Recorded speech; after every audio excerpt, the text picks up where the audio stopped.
My daughter, who used to attend cram school with enthusiasm, suddenly stopped wanting to go. She turned to me one day and said, "Mom, please help me." It was the first time I had seen her so pale. Strangely, she seemed afraid of my mild-mannered husband. Later, when I observed the two of them closely, a shocking truth came to light. I am a nurse in my 40s, living with my husband and our middle school daughter, Mia. Nursing has always been my calling, and I find it fulfilling.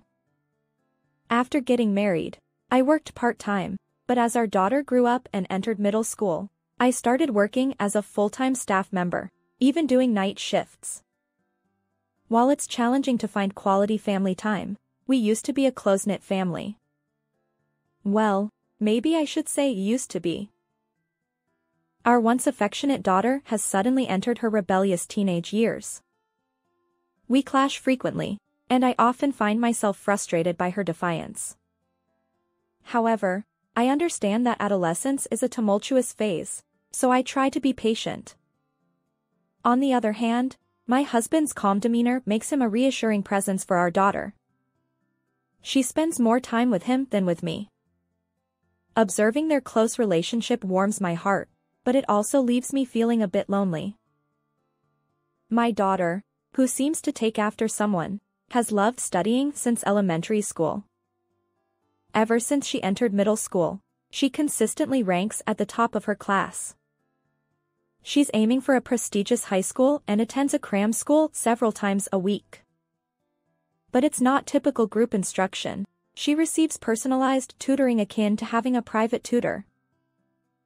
Her assigned instructor at the cram school appears to be a woman, and my daughter finds her easy to talk to.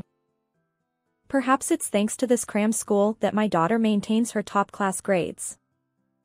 My husband usually picks her up from the cram school, and they often stop by a casual restaurant on the way home.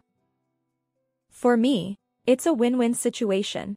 I don't have to cook dinner, and my daughter and husband get to dine out. Seeing my daughter enjoy going to the cram school put my mind at ease. However, at some point, she stopped wanting to go. "Mia, today is your cram school day, right? You haven't seemed as excited lately. Is something wrong?" Concerned about her sudden change, I knocked on her room door. Of course, during her rebellious phase, I didn't expect a response. Since there was no answer, I decided to enter. But as I reached for the doorknob, my daughter raised her voice. "Don't come in." Caught in a dilemma, I wondered what to do when my husband stepped in. "Why are you shouting so loudly?" he asked. I explained. Today is her cram school day, but Mia won't come out of her room. She used to look forward to it, so I'm a bit worried. When I tried to enter her room, she resisted, and I didn't know what to do. I shared my concerns with my husband, and he directed his gaze toward our daughter's door. "Let me talk to her. Mia, I'm coming in." With that, he knocked and entered her room. Although I had been rejected, I trusted that my husband would handle it, so I stepped away from the scene. Later, as I was doing household chores in the living room, my husband brought Mia along. "We've talked. Mia is going to cram school. I'll take her there." He reassured me. It seems my daughter will continue attending the cram school with his assistance.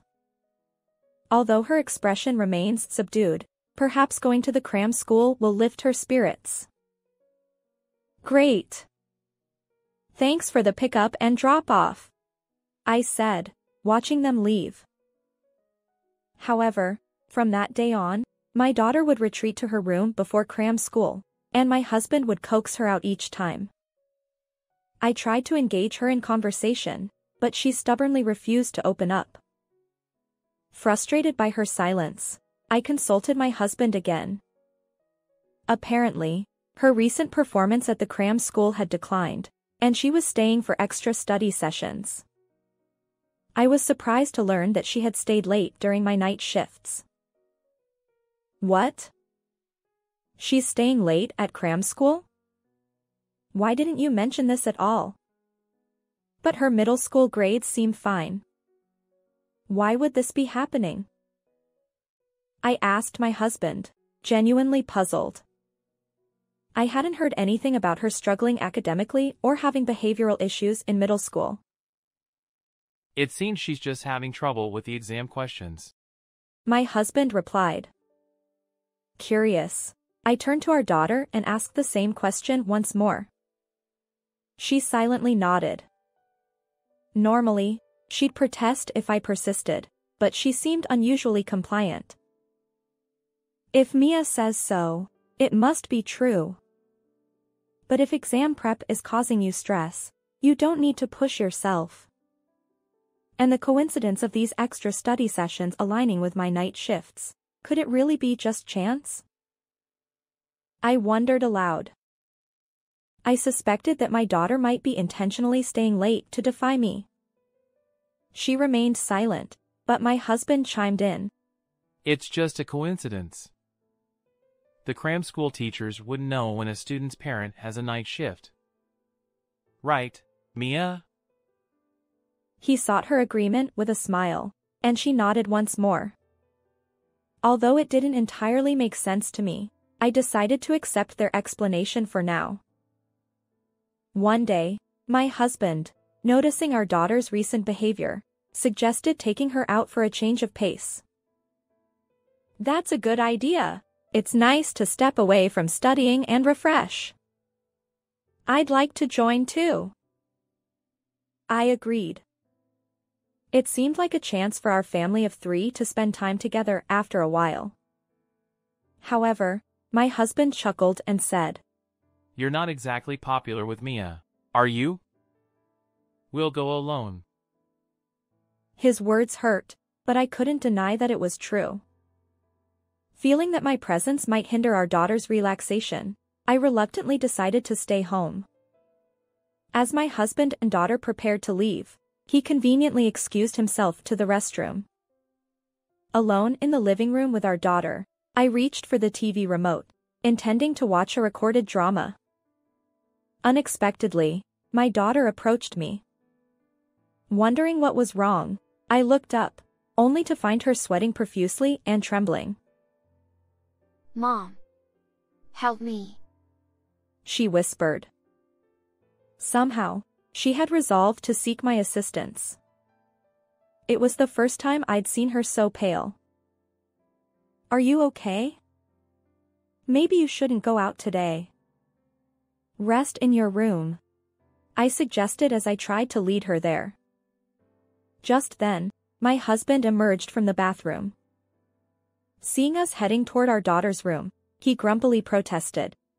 What are you doing? We're leaving. Clearly, he was eager to go out with Mia. Frustrated by his insistence on taking our visibly unwell daughter, I raised my voice. What are you saying? She can't go out in this condition. She isn't feeling well. Well, it was a rare opportunity. I'll go alone then. With that, he sulked like a child and left on his own. I led my daughter to the bed and instructed her to lie down. As I was about to go to the living room to fetch a drink, my daughter called out to me in a very faint voice. I turned to face her, crouching down to meet her gaze. What's wrong? I asked.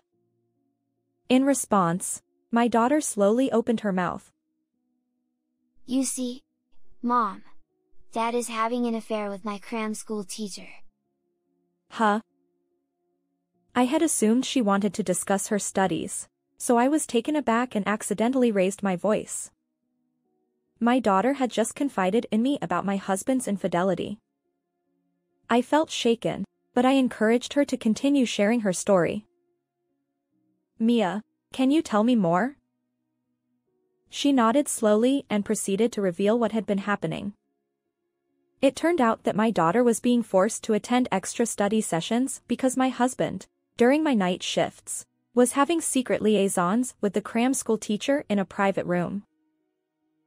At first, I was happy that it was a female teacher. My daughter explained. But then I found out about Dad's affair, and I couldn't stand it. He threatened me, saying that if I didn't do as he said, he'd divorce Mom.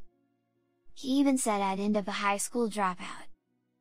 Apparently, my husband had coerced her into keeping quiet about his infidelity. Consequently, my daughter suffered in silence, unable to share her pain with me. She had always admired her father, which made his cruel betrayal all the more heartbreaking. Tears streamed down her face, and I realized she must have cried alone many times before. Today, Dad said he'd take me out, but I think he just wanted to see the cram school teacher. My daughter added. I seethed with anger at my husband's scheming, using our daughter as a cover to cheat with the teacher.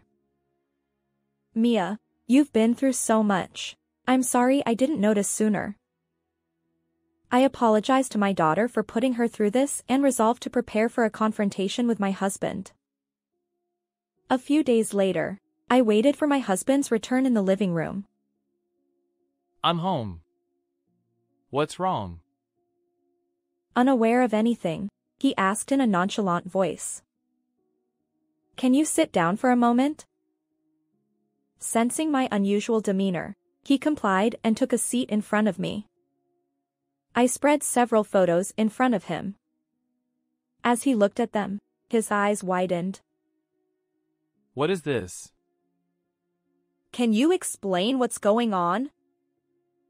The photos I showed him captured the scene of him being intimate with the cram school teacher in a back alley. I had followed him to the location where he picked up our daughter and documented his affair. Could this be a case of mistaken identity? Maybe it's not me. At this point, he was still denying his involvement. But to me, there was no mistaking that it was his face in those photos. With a sigh, I presented more evidence. Do you not remember your actions? How about this? I had discreetly planted a listening device in his bag, recording conversations between him and the teacher during their affair. He listened to their intimate exchanges and let out a pitiful cry. Then, realizing he couldn't escape, he shifted blame to our daughter. It was Mia, wasn't it? She's the one who tattled. I won't forgive her. He stood up abruptly, intending to find Mia. She's not here.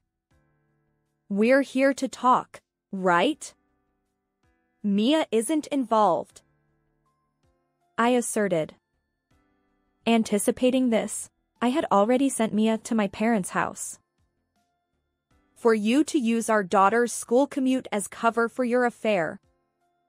You've betrayed both Mia, who trusted you, and me.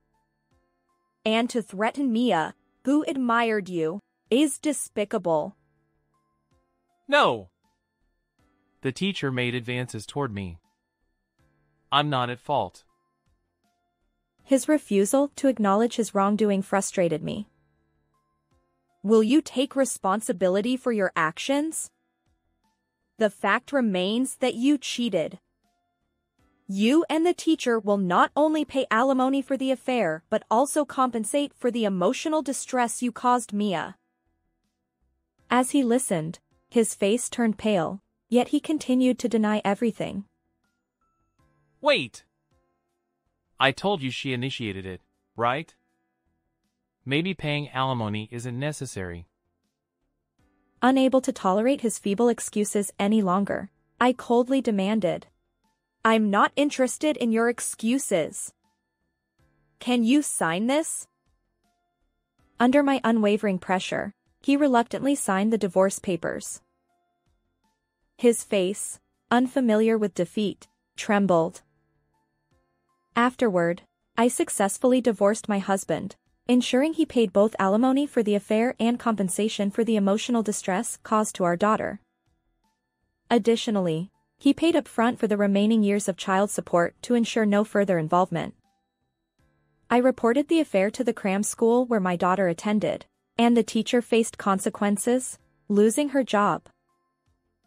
As for my ex-husband, it was revealed that he had been neglecting work to engage in his affair, leading to his transfer to a distant location by the company. Ultimately, both he and the teacher ended up financially strained, and they parted ways without remarrying. On the other hand, my daughter and I now peacefully reside at my parents' house. Being back home has helped her recover both physically and emotionally, and she regained her vitality. Her entrance exams went smoothly, and she even secured admission to her top-choice competitive school. Thank you, Mom. My daughter said, and I couldn't help but tear up as I hugged her. To hear gratitude from my previously rebellious daughter touched my heart. Despite the challenges, I look forward to walking a joyful path in life alongside her. How did you find this story? If you enjoyed it, consider subscribing to our channel. Until next time.